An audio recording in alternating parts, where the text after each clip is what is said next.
Hi everyone and welcome to Creative Cakes by Sharon. Today I'm going to be creating another Monster High doll cake, and this time it's Gigi Grant. If you haven't already seen my tutorial for Draculaura or the Monster High skull logo, you can click on the pictures you see now to view them. These cakes are going to be part of a special Monster High playlist, so make sure you subscribe to my channel so you can see them as I release them.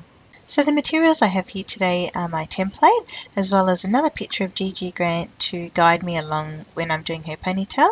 I've got my long fondant roller as well as my short roller. I've got a offset spatula, palette knife, X-Acto blade, another sharp knife, a pair of scissors. I've also got two sets of luster dust. I've got an ice blue and a gold here, some fluffy brushes, a length of wire, a toothpick. I've also got some water and another brush. I've got my white chocolate ganache. I've got an 8-inch round cake, some light pink fondant, dark pink fondant, a little bit of orange, a tiny bit of white, 2 shades of green for her eyes, some black as well as another little bit of orange, and my board covered and ready to go. So the first thing we need to do is cut the cake, and I've got my template on top of the cake, and for the top part of the hair I'm just going to go up to that section and the rest is going to be on the board.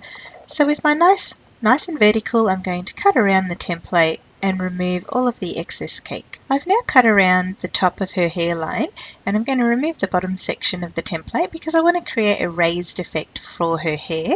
So with my knife, again nice and straight and vertical, I'm going to cut in about 1 centimetre into the cake, and then coming from the very edge of the cake I'm just going to trim off the very top of my cake and stop at the top of the hairline. You can see here that I've only cut about 1 to 2 mils of the cake, so it's not very much at all, but it does give us a nice little bit of definition in between her face and her hairline. Next I'm going to cover my cake with the white chocolate ganache. I'm going to create a nice smooth layer over the top and sides of the cake and making sure I get into the groove of the hairline there.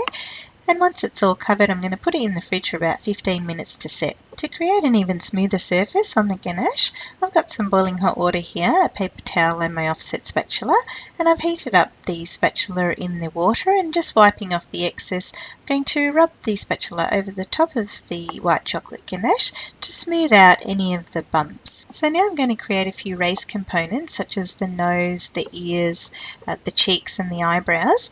And to do this I'm going to use a little bit of fondant to create these features. So for her nose I've just rolled a ball which I'm going to place on top of the template, and 2 smaller balls for the sides of her nose. And you can see here by using the template as a guide you get a close shape and size of the feature. So for the cheeks I've created a little mound and I've smoothed off the edges. I've created a little snake for her eyebrows and 2 pointy little ears which we're going to save till the very end. Now I've got my template back on top of the cake, and with the back of my paintbrush I'm just going to score some gentle lines to use to help me position these pieces onto the cake. So once I've done that I'm just going to put the fondant pieces onto the cake and move on to rolling out my pink fondant for her face. Once I've rolled out my fondant to about 2 to 3 mils thick, just going to position the template onto the fondant, and with my X-Acto blade I'm going to cut around the top of her hairline and straight off to the 2 sides, as well as about 2 inches right below her face. Then gently rolling the fondant onto the roller, I'm going to lower it very carefully, lining up the top of her hairline, and drape the fondant over the cake. Now I'm just going to use my hands to gently lift up the fondant and let it fall into the grooves. And then gently I'm just going to use my fingers to smooth out the edges around the pieces of fondant underneath, smooth out the side of the cake, and then trim off all of the excess fondant. Now the thing that makes this cake really stand out are Gigi's eyes, so I'm just cutting the eyes out of the template, and once I've rolled out some white fondant to about 2 mils thick, I'm just going to place the template on top of the fondant and cut around it with my X-Acto blade.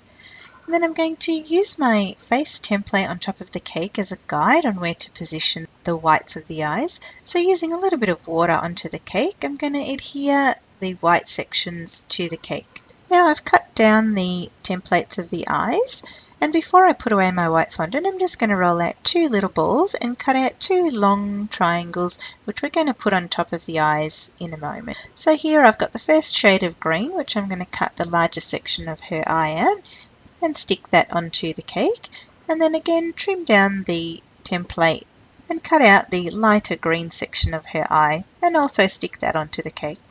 To make the black section of the eye, instead of cutting down the template further, I've just rolled a ball of black fondant in between my fingers and flattened it out on the template before putting it on the face.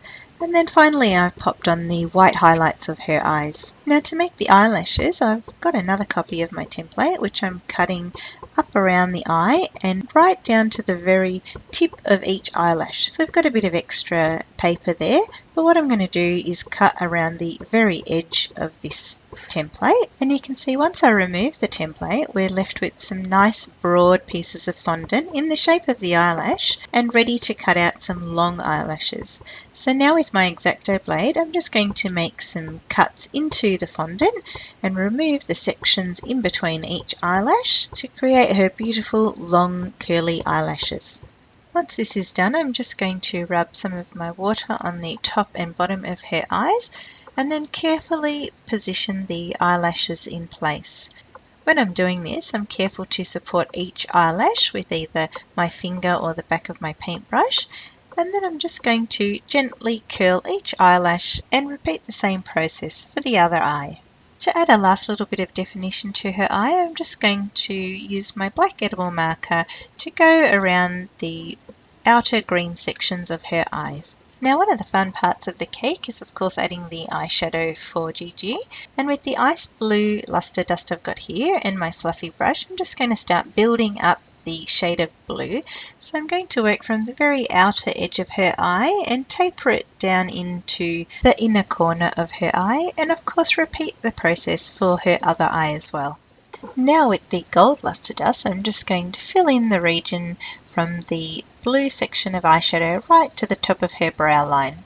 Now to create Gigi's freckles, which are a very light goldish type of colour, I'm just taking here, you can see, the end of my toothpick and dipping it into the gold luster dust and then into the corner of my water in my dish. I'm just going to stir this around and then with the very tip of my toothpick I'm going to dip it in and then press gently on the cake to achieve her freckles. Now to create Gigi's lips, I've got some dark pink fondant here, which I've rolled into a little cylinder, and I'm just using my fingers to taper out the edges of the lips.